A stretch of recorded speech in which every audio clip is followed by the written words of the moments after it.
केंद्र में मेरे सहयोगी राम मोहन नायडू जी, मुरलीधर मोहोल जी, आईआईटी बोर्ड ऑफ गवर्नेंस के चेयरमैन पीटर एल्बर्स जी, आईआईटी के डायरेक्टर जनरल विली वॉम्सी, इंडिगो के मैनेजिंग डायरेक्टर राहुल भाटिया जी, अन्य सभी महानुभाव, देवी और सज्जनों, आईआईटी की 81st annual general meeting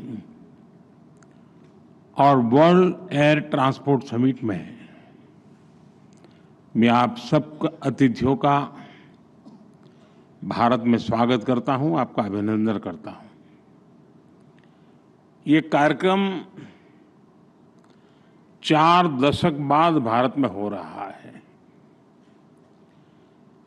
in 4 दशकों में भारत में बहुत कुछ बदल चुका है। आज का भारत पहले से कहीं ज्यादा आत्मविश्वास से भरा हुआ है। ग्लोबल एविएशन इकोसिस्टम में हम न केवल एक विशाल मार्केट है, बल्कि पॉलिसी लीडरशिप, इनोवेशन और इंक्लूसिव डेवलपमेंट के प्रतीक भी है। आज Bharat global space aviation convergence का एक उभरता हुआ लीडर है। पिछले 1 दशक में भारत की सिविल एविएशन सेक्टर में ऐतिहासिक उड़ान से आप सब भली भांति परिचित हैं। साथियों, ये समिट, ये डायलॉग एविएशन के साथ ही ग्लोबल कोऑपरेशन, क्लाइमेट कमिटमेंट्स और इक्विटेबल ग्रोथ के शेयर्ड एजेंडा को आगे बढ़ाने का एक माध्यम भी है। इस समिट में आप जो चर्चा कर रहे हैं, उससे ग्लोबल एविएशन को नई दिशा मिलेगी।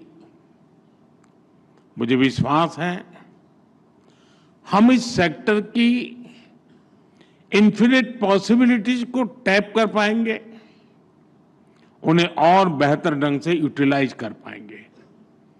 फ्रेंड्स, आज हम सैकड़ों किलोमीटर की दूरी, इंटरकॉन्टिनेंटल जर्नी केवल कुछ घंटों में तय कर लेते हैं, लेकिन 21st सेंचुरी की दुनिया के सपने हमारी इन्फिनिट इमेजिनेशन रुकी नहीं है। आज इनोवेशन और टेक्नोलॉजी अपग्रेडेशन की स्पीड पहले से भी कहीं तेज है, और हमारी स्पीड जितनी तेज हुई है, हमने उतनी ही डिस्टेंट डेस्टिनेशन को अपनी डेस्टिनी बनाया है। आज हम एक ऐसे मुकाम पर खड़े हैं जहां हमारे ट्रैवल प्लान केवल धरती के शहरों तक सीमित नहीं है। इंसान आज स्पेस फ्लाइट्स और इंटरप्लेनेटरी यात्राओं को भी कमर्शलाइज करने, उसे सिविल एविएशन के लिए खोलने के सपने देख रहा है। ये बात सही है कि इसमें अभी समय है, लेकिन ये बताता है कि आने वाले समय में एविएशन सेक्टर कितने बड़े ट्रांसफॉर्मेशन और इनोवेशन का केंद्र बनने वाला है। भारत इन सभी संभावनाओं के लिए तैयार है। मैं इसका आधार भारत में 3 मजबूत पिलर्स के कारण बता रहा हूं। पहला, भारत के पास मार्केट है। ये मार्केट मात्र कंज्यूमर्स का समूह नहीं है, ये भारत की एस्पिरेशनल सोसाइटी का प्रतिबिंब है। दूसरा, टेक्नोलॉजी और इनोवेशन के लिए हमारे पास डेमोग्राफी, और टैलेंट है। हमारे युवा नए दौर के इनोवेटर्स हैं जो आर्टिफिशियल इंटेलिजेंस, रोबोटिक्स और क्लीन एनर्जी जैसे क्षेत्रों में ब्रेक थ्रू ला रहे हैं। तीसरा, हमारे यहां इंडस्ट्री के लिए ओपन और सपोर्टिव पॉलिसी इकोसिस्टम है। इन तीनों सामर्थ्य के दम पर हमें मिलकर भारत के एविएशन सेक्टर को नई ऊंचाई पर लेकर जाना है। फ्रेंड्स, बीते वर्षों में भारत ने सिविल एविएशन के क्षेत्र में एक अभूतपूर्व परिवर्तन देखा है। आज भारत दुनिया का तीसरा सबसे बड़ा डोमेस्टिक एविएशन मार्केट है। हमारी उड़ान योजना की सक्सेस इंडियन सिविल एविएशन का एक गोल्डन चैप्टर है। इस योजना के तहत 15 मिलियन से ज्यादा यात्रियों को सस्ती एयर ट्रैवल की सुविधा मिली है। कई नागरिक पहली बार हवाई सफर कर पाए हैं। हमारी एयरलाइंस भी लगातार डबल डिजिट ग्रोथ हासिल कर रही है। भारत और विदेशी एयरलाइंस को मिलाकर हर साल करीब 24 करोड़ यात्री, 240 मिलियन पैसेंजर्स हमारे यहां उड़ान भरते हैं। यानी दुनिया के ज्यादातर देशों की टोटल पॉपुलेशन से भी कहीं ज्यादा। और 2030 तक ये संख्या 50 करोड़ 500 मिलियन पैसेंजर तक पहुंचने की संभावना है। आज भारत में 3.5 मिलियन मैट्रिक टन सामान एयर कार्गो से ट्रांसपोर्ट होता है। इस डेकेड के अंत तक ये भी बढ़कर 10 मिलियन मैट्रिक टन तक पहुंचने वाला है। साथियों, ये केवल आंकड़े नहीं है, ये नए भारत के पोटेंशियल की एक झलक है और भारत अपने इस पोटेंशियल को मैक्सिमाइज करने के लिए फ्यूचरिस्टिक रोडमैप पर काम कर रहा है। हम वर्ल्ड क्लास एयरपोर्ट इंफ्रास्ट्रक्चर में इन्वेस्ट कर रहे हैं। जैसा नायडू जी ने बताया, 2014 तक भारत में 74 ऑपरेशनल एयरपोर्ट थे। आज इनकी संख्या बढ़कर 162 हो चुकी है। इंडियन कैरियर्स ने 2000 से ज्यादा नए एयरक्राफ्ट के लिए ऑर्डर दिए हैं और ये तो अभी शुरुआत है। भारत का एविएशन सेक्टर एक ऐसे टेक ऑफ पॉइंट पर खड़ा है जहां से उसे लंबी और सबसे ऊंची उड़ान भरनी है। और ये उड़ान केवल भौगोलिक सीमाओं को पार नहीं करेगी, बल्कि दुनिया को सस्टेनेबिलिटी, ग्रीन मोबिलिटी और इक्विटेबल एक्सेस की दिशा में भी ले जाएगी। फ्रेंड्स, आज हमारे एयरपोर्ट्स की हैंडलिंग कैपेसिटी हर साल 500 मिलियन यात्रियों तक पहुंच चुकी है। भारत आज दुनिया के उन गिने चुने देशों में है जो टेक्नोलॉजी के जरिए यूजर एक्सपीरियंस के नए स्टैंडर्ड सेट कर रहा है।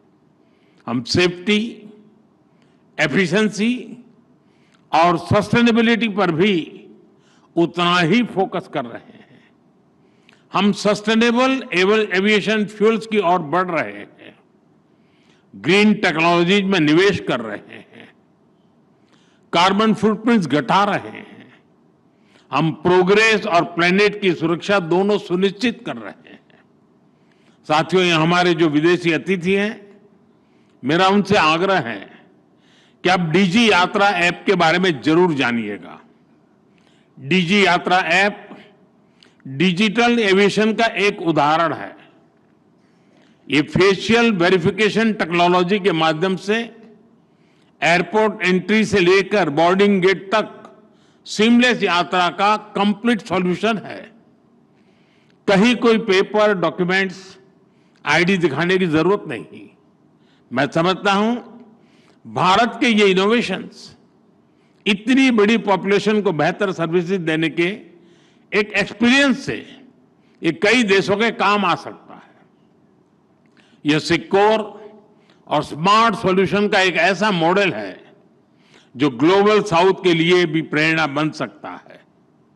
साथियों, भारत के तेजी से एक्सपांड कर रहे एविएशन सेक्टर के पीछे एक और बड़ा कारण है consistent reforms. Bharat global manufacturing hub बने, इसके लिए हम हर तरह से कदम उठा रहे हैं। इस साल के बजट में हमने मिशन मैन्युफैक्चरिंग घोषित किया है। इसी वर्ष हमने भारत की पार्लियामेंट में, जैसा नायडू जी ने अभी बताया, protection of interest in aircraft objects bill पारित किया है। इससे केपटाउन कन्वेंशन को भारत में कानूनी ताकत मिली है। अब एयरक्राफ्ट लीजिंग करने वाली ग्लोबल कंपनियों के लिए भारत में नया मौका खुल रहा है। आप सभी को गिफ्ट सिटी में मिल रही छूट के बारे में भी जानकारी है। गिफ्ट सिटी के इंसेंटिव्स ने भारत को एयरक्राफ्ट लीजिंग का एक अट्रैक्टिव डेस्टिनेशन बना दिया है। साथियों, नया भारतीय वायुयान अधिनियम हमारे एविएशन कानूनों को ग्लोबल बेस्ट प्रैक्टिसेस के अनुरूप बना रहा है। यानी भारत में एविएशन सेक्टर के कानून सहज है, नियमों में सहूलियत है और टैक्स स्ट्रक्चर सरल है। इसलिए दुनिया की बड़ी एविएशन कंपनियों के लिए भी भारत में निवेश के लिए एक बेहतरीन अवसर है। फ्रेंड्स, एविएशन सेक्टर में ग्रोथ का मतलब है नई उड़ान, नए रोजगार और नई संभावनाएं। एविएशन सेक्टर में pilots, crew, engineers, ground staff सभी के लिए नए मौके बने हैं। एक और नया सनराइज सेक्टर उभर रहा है, एमआरओ, यानी मेंटेनेंस, रिपेयर और ओवरहॉल। हमारी नई एमआरओ पॉलिसी से भारत को एयरक्राफ्ट मेंटेनेंस का ग्लोबल हब बना के इस दिशा में तेजी आई है। 2014 में भारत में 96 एमआरओ फैसिलिटीज थी। आज इनकी संख्या 154 हो चुकी है।